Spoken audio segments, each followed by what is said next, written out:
Hi, Victoria. Thank you Hey, so much for coming on the Katie. podcast. I feel good. I got to tell you, I feel good. I'm excited to be here. And let's talk marketing. I'm so excited to geek out with you. Yes, it's going to be so fun. Before we dive into all the tips and tricks, though, can you please share with us a little bit about who you are, what you do, all those things? Yes. So my name's Victoria Hajjar. I am the founder at Ugli Ventures. It's ugly with an I. And it's ugly because business can be ugly sometimes, especially when it comes to sales and marketing. And I have made it my mission to make sales and marketing a little bit easier and a little bit more joyful. And the way that I found to do that is really with implementing systems in all areas of your business to really unleash your creativity. So some people think systems, they think this like boring and robotic, and I don't want to, I'm a creative and I have so many ideas I want to pursue.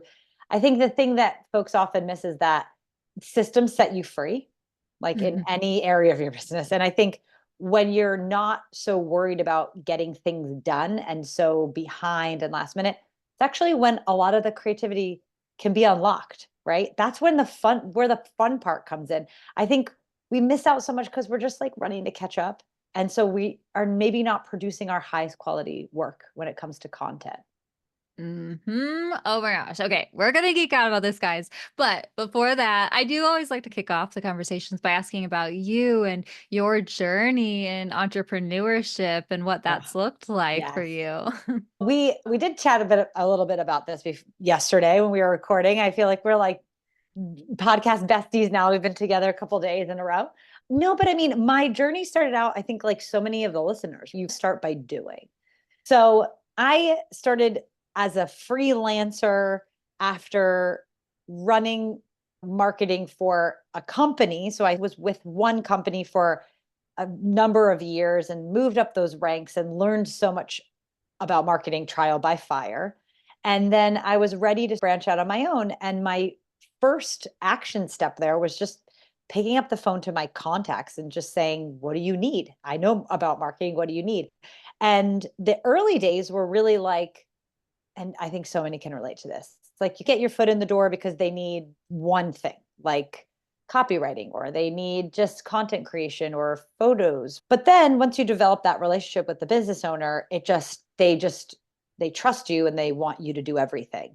And I Mhm. think what we end up seeing after a year of working as a freelancer is that we find ourselves copywriting and email managing and social media managing and updating the website. And we become these really great generalists, right? Executing everything.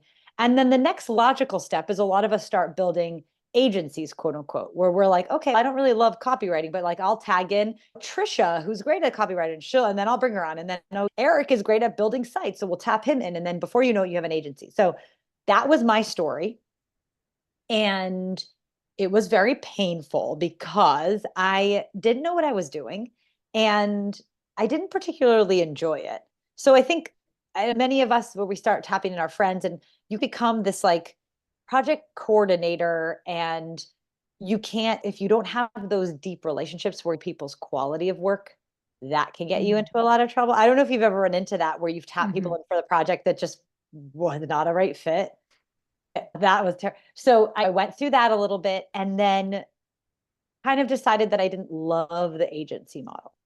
So after about 2 years of running an agency, more or less, I decided to start consulting as a fractional chief marketing officer or fractional marketing director, which essentially meant going into people's businesses and building the team, building the strategy, but doing it individually based on what the project needed. And Mhm. this was a marker of I was very multi-passionate. So I never really picked a niche in the beginning of my career in terms of the industry I work in. And so one of the big mistakes I made with this agency model was like I would have a restaurant as a client and I would have a e-commerce, or I would have a cybersecurity client, and I was trying to put the same people on all of these projects, and it was a nightmare. So in the fractional model, I would go in, lead it, and do all the kind of steps that I would do, but I would hand build the team. So that means hiring that social media manager, hiring that web designer, hiring that brand designer, and building these teams bit by bit, which has been so great. And through that, I developed myself just by being so hungry to work with more accomplished like founders each time.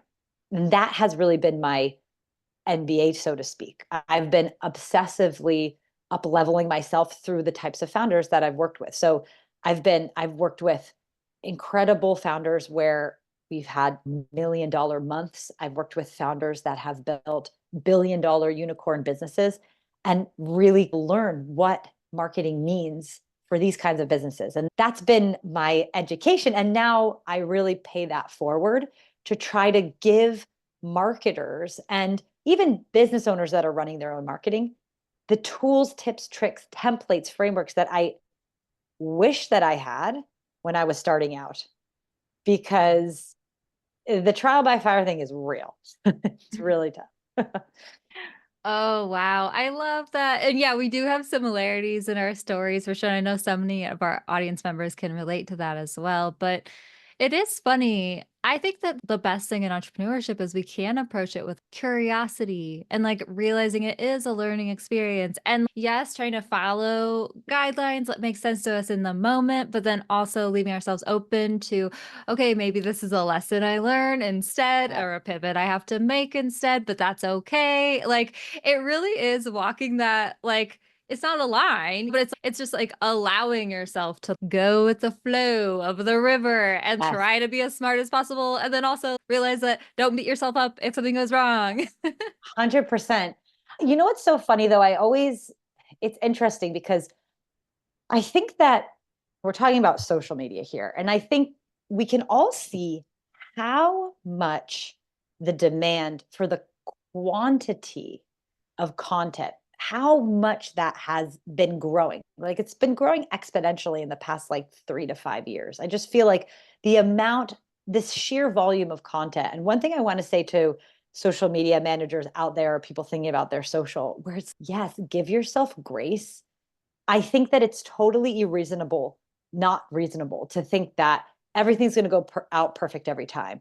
There's not going to be typo. Yes, you do all that you can to make sure things go out the right time, that there's no typos or whatever. But if you're producing huge volumes of content, because that's what is demanded nowadays, we have to have a little bit of humility of saying, okay, we're going to do our best here, but it's a big task. You know what I mean? Um, Yeah. and as a marketer and as a marketing director, I'm able to see that. But oftentimes, the folks you're working with can't see that. And so I think you just have to grow a little bit of a tougher skin and be able to stand up for yourself and say, this is a huge volume of stuff that's pumping out. It is. A lot of times we're doing weekly emails and we're doing multiple days posting a day, and we're creating blogs where, making sure things are optimized and cutting and editing and all this stuff. I think, yes, there's a lot of social media managers listening, but I know if you're working for smaller businesses, you're doing everything. I'm sure that often falls on your plate. Yeah. Yeah. Oh, it's so true. And it is one of those things too. I like to remind people as well. Oh my gosh, my autocorrect on my phone has been sucking way worse than Sucking. usual Yeah. lately, Where's right? AI to help with that? Let I me don't tell know you. what's happening. It's like horrible. And like It's literally horrible. every Instagram story I send out has like a typo these days. And I didn't really, I'll give it a once over, but usually I don't catch Yes. it until Yeah, like yeah, I yeah. rewatch my Yes. story later or Yeah. Yeah. something. I'm like, oh, oop, there was another one. And I'm like, people have to think that I'm like dyslexic or something.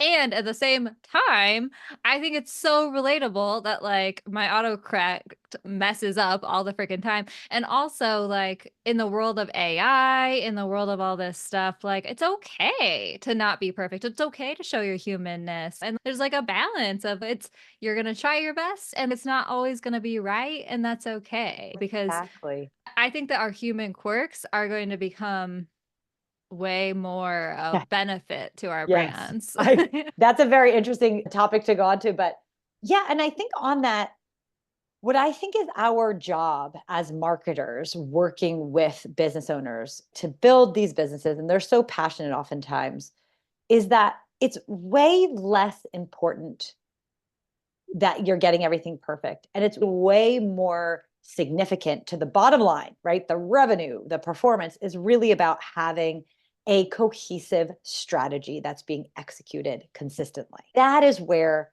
the real performance comes from. And I've been in so many situations, and I love this podcast because we can gab about this here, where it's almost like I've in my career where I've been working with entrepreneurs that just take it all way too seriously and just being like, okay, we're not curing cancer, we're posting something on Instagram. If something goes out at the wrong time, I've had terrible clients that will just hiss at everyone and just make terrible remarks because there's a typo or whatever. But again, these things happen sometimes, and maybe in the future this will actually be like something that works in our favor because they'll know that it's human. But exactly, I think we need to understand what is important in the jobs that we're doing, focusing on what matters and helping our clients to see that, because many times our clients, they're not in it. They're not experts on social media. They're especially not keeping up with everything going on because they simply don't have time. It's our job to really be that beacon for them of really guiding them. And I don't care if you're a virtual marketing assistant or you're a head of content, we often have to take these positions in the companies if there's no one else to, and start to grow our confidence in helping our clients understand where to put really that time and energy and attention.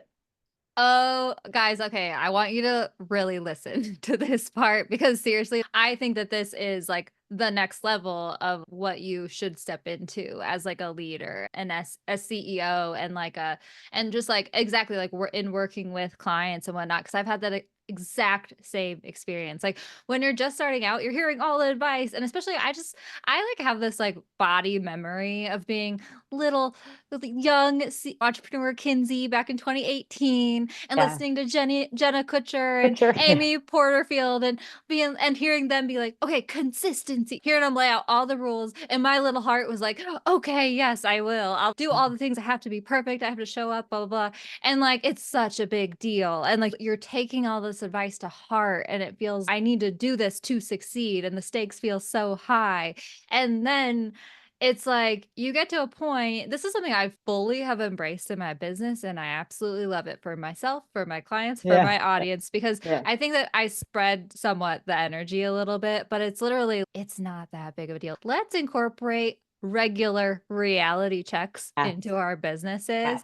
And guys, I can attest to, because because I've experienced this myself, where it takes a lot for you yourself to firstly accept the relaxation state as an Yes. entrepreneur. Okay. So we got to Yes. practice this ourselves, Yes. guys, Yes. of realizing that hashtags aren't a big deal. But if you miss a day on Instagram, that's okay. You can post again next week. It's fine. Like, practice this yourself. Yeah. And then once you're able to embrace this yourself, you can bring that energy to your clients. And I know, like, I've only had pushback from one client. And this was my very first client where I got sucked into her kind of scope creep with my stuff and whatnot. And all of a sudden she's texting me at 10 p.m. telling me that something needs to happen right away. And actually, she's the one who made me learn this lesson. And Yes. bless her heart, she came back. I started setting boundaries with her. There was pushback at first, but she came back to me like 6 months later, right when we were about to stop working together. She was moving away. And she was like, you really taught me some lessons about boundaries. I hated it when in the moment, but thank you. And I was like, Yeah. wow. Yeah. But like now, the way I show up with my clients, like the way I react to things, like they'll be like, oh my gosh, this post went out with a spelling error. I'm like, oh shoot, that sometimes that happens. Sorry, I try to like look over things. Yes. But Yes. I'll make sure I give the upcoming captions a look over again. And they're like, okay. It's like the Yeah. energy you bring to them that Yes. then they learn, but your whole like community becomes a little bit more relaxed or Yeah. something. Yes, absolutely. And I think one of the best lessons I've learned from one of the most successful female entrepreneurs that I've worked with is taking imperfect action. Because I really think that we get held up. And if we're waiting for everything, like to triple check everything, or whatever, you're just not doing the damn thing. It's just more, it's just more worthwhile to just put it out there and be really in community. I think this is one thing that is often missed when we're talking about social. Like I can see that the accounts that have grown exponentially in the shortest amount of time are the ones that are having, and when I say growth, I don't even just mean the follower number, because nowadays it's just, are your folks engaged? Do you actually have connections, right, on social platform? And a lot of times it's like, we're so concerned with what's going out on the front end. Are we really paying attention to the engagement? Are we opening up conversations on DMs? Are we actually posting on other people's stuff? And it doesn't matter if it's TikTok or Instagram or whatever, it's all of these platforms want you to be part of the network and be in community, right? When we have a very transactional look at our marketing, I just don't think that we're utilizing social media properly. And again, and then when you cultivate that genuine network, they don't give a damn if you spill something wrong. Honestly, because you're going to add value, you're going to be parts of the conversation with them. They're going to share and amplify your content because they have a connection with you, right? It's not because your content was so wonderful and it had no typos. So I think that's it. But I do believe like one way that marketers can gain like a greater confidence in what they're doing, and entrepreneurs to make sure that they are actually executing the right things. Because there's two kind of audiences, I'm sure, that are tuning in. There's probably the people that are just executing, that are the social media managers, and they want to level up. I think most folks see the opportunity to start being a real like strategist and consultant and thought leader with their clients. And then the other is, you're a founder that's doing it all yourself because that's just how your business is and what stage that you're in. And it doesn't matter which profile you fit into. The most important thing here is really understanding how to build the strategy. So I'm going to tell like a quick story, because I started my consulting career, now it's 10 years ago, and really struggled to figure out what are like how is this repeatable system? Because as a consultant, I moved from working with in one business, like just being their marketing director, to figuring out how do I actually do this for more than one. And many of us, when we're consulting or freelancing, you wake up and you're like, wow, I just created 6 different jobs for myself instead of just one. Instead of a business, I have 6 different bosses, right? Or 4 different bosses, however many clients you're serving. And that stinks. So I was like, how does this all work? And I ended up getting a consulting gig with a marketing agency. So this was the first time I've ever been working inside an agency. And when I was being onboarded to work with them, the curtain was pulled back on how they build a sales focused marketing strategy. And it's essentially your client journey. And there's a lot of different like platforms and consultants that conceptualize this journey differently. The way that I build out strategies, it's something that I call the 24/7 marketing flywheel. And it's the 6 stages that bring clients from first knowing about who you are and what you do to building that relationship with them and converting them into paying customers, and eventually, of course, like great referral sources and case studies. And when I put those pieces together, that there's really just these 6 steps that you have to go through, and you have to make sure that there's some tactic that you are executing at each one of these stages, right? And that's really all that it takes to build a marketing strategy. My overwhelm like dissipated, because I was so overwhelmed just doing a bunch of things. I didn't see how the puzzle pieces fit together. But once I had the 24/7 marketing flywheel framework, I was so relieved to think, okay, now I have a little bit of a directive of what I should be doing. And I see how if I execute things in this way, then all of the marketing I'm doing is working together instead of just like these disparate, in a silo little efforts. So that was a huge unlock. And I would say for anyone that's either executing social media or a full business owner, this is the one thing that you really need to learn. If you're just an executor and you want to up level, being that bridge for your clients that is going to show them how to build out a larger strategy. This is where a lot of business owners get frustrated, because they hire people to do the marketing. The business owner themselves doesn't know how all the pieces fit together. They expect the folks executing to know how to build like a cohesive strategy, but many folks that just don't have that experience, for example, or just took me a while to uncover this, right? If you can focus on understanding what that is, you're going to be tremendously valuable to your clients. And on the flip side, as business owners yourself, really understanding what anyone helping in your business should be doing and focusing on, that 24/7 flywheel is going to help. So if you want to say, if you want to grab, I have a free guide that walks you through how to do this. So if you go to ugliventures.com/overwhelm. So it's ugly with an I. So ugliventures.com/overwhelm. There's a guide that walks you through all of these 6 stages, gives you ideas on what you should be implementing for each stage. My one word of warning is when you start to building this flywheel, really think about only doing one thing per stage. It's not until you're doing one thing per stage and you figured out how that kind of works. The first stage is awareness. How are we getting leads? Let's figure out one consistent way we're getting in leads and really figure out how that's happening. The next step is engage, right? It's typically a lead magnet, right? These things are all going to be very familiar to you. But instead of creating tons and tons of leads magnets, like let's get one working well, because that's where the overwhelm comes in. We're just like, this is not working. This is not working. Let's try something else. Let's try something else. But in reality, if we set up a system, the system allows us to analyze and interpret what's working, what's not working. And that helps us to iterate and improve on stuff, where sometimes we're going so fast and we don't even think. So that would be my best advice, to gain that 10,000-foot view of everything that's going on in the marketing. Yeah, I love this. And it's so good to think about it in that way too, where if you give yourself guidelines like this, it makes it so much easier to like just process and understand, okay, this. And I love your idea of just focusing on one thing per stage, because we often have that, I got to do it all. And that's not going to work, guys, because you won't do it all well, Exactly. No. especially. But also, too, it's the communication thing, too. That's what I loved what you said about that as well, whether it's communicating with your team members what you Mhm. want them to do and Mhm. or communicating with clients. If you are working with clients and you're creating strategies for them or anything like that, give them something that they can understand, right? Yeah. Give them the process in just like Yeah. ways that they can understand that makes sense for them, and that makes them immediately happier with the work that you're doing. Exactly. I think that I love this concept of having your marching orders. If I have like my marching orders, like how much easier it is to go through the day and the week and how much more productive you are. The problem as business owners, there's no one to give us our marching orders. We have to give them to ourselves.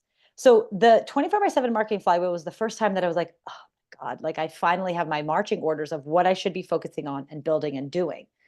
Then once you get that built out, like the second layer to that is when you start really understanding how to put some performance metrics behind what you're doing. Then your marching orders become, okay, how do I reach these certain metrics? So it gives you these little like step-by-step way to grow and scale your business, whereas many of us just get caught, honestly, not giving ourselves the time to work on our business because we're so busy in it business. So when we hear this like catchphrase that I think is like just all over the place, work on your business, not in, work on your business. I think the question is like, how? When it comes to marketing, it's about building out your 24/7 marketing flywheel and then iterating and improving upon it. That's like the only function of a marketing department.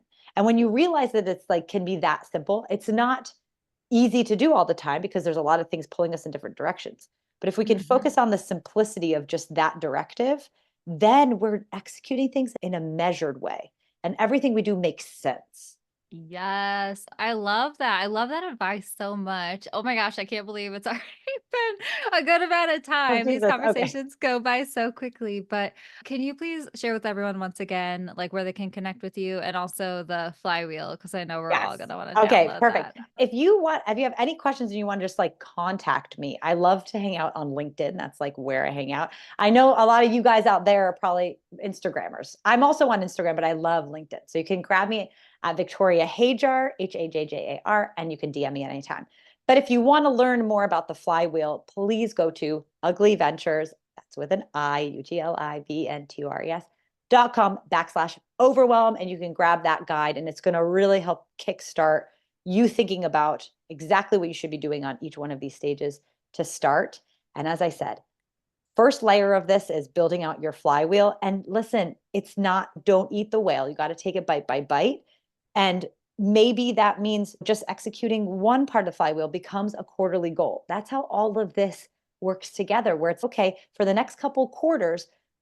One of our marketing quarterly goals is going to be building out these certain pieces of the flywheel. Once it's done and we are getting data on it, then our quarterly goals become associated with how do we improve, iterate and improve on these different stages.